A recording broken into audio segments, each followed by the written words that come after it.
যুক্তরাষ্ট্র জুড়ে no Kings আন্দোলনে সমর্থন জানাচ্ছেন হলিউডের জনপ্রিয় তারকারা।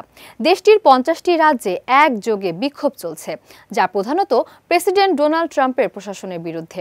বিশেষ করে মার্কিন অভিবাসন ও শুল্ক বিষয়ক দপ্তর আইসির কর্মকাণ্ডকে লক্ষ্য করে এ বিক্ষোভ। অভিযোগ আছে, সাম্প্রতিক অভিযানে অনেক মানুষ হয়রানির শিকার হয়েছেন। সুপারহিরো অভিনেতা মার্ক রাফেলো সোশ্যাল মিডিয়ায় লিখেছেন, মিনিয়াপলিস, ফিলাডেলফিয়া ও নিউ ইয়র্ক সিটিতে প্রতিবাদকারীরা অংশ নিচ্ছে। অসাধারণ, অনেকেই দেশকে ভালোবাসে এবং এখানে কোনো রাজা চায় না। জিমি কিমেল তার ইনস্টাগ্রামে ট্রাম্পকে কমান্ডার ইন থিফ এবং অরেঞ্জ জুলিয়াস সিজার উপাধি দিয়ে বিদ্রূপ করেছেন। তিনি লিখেছেন, আপনার নো কিংস পোস্টার বানানোর সময় মনে রাখবেন ট্রাম্প ভালো ডাকনাম পছন্দ করেন। অভিনেতা রবার্ট ডি নিরো টিকটক ভিডিওতে সবাইকে আন্দোলনে অংশ নেয়ার আহ্বান জানান।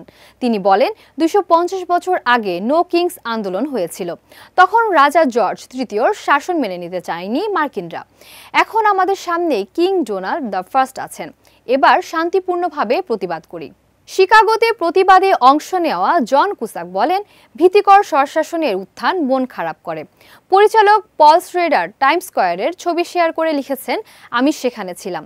অভিনেত্রী গ্লেন ক্লোজ ইনস্টাগ্রামে লিখেছেন, স্বৈরশাসক, সেনাপতি, রাজা কিছুই চাই না।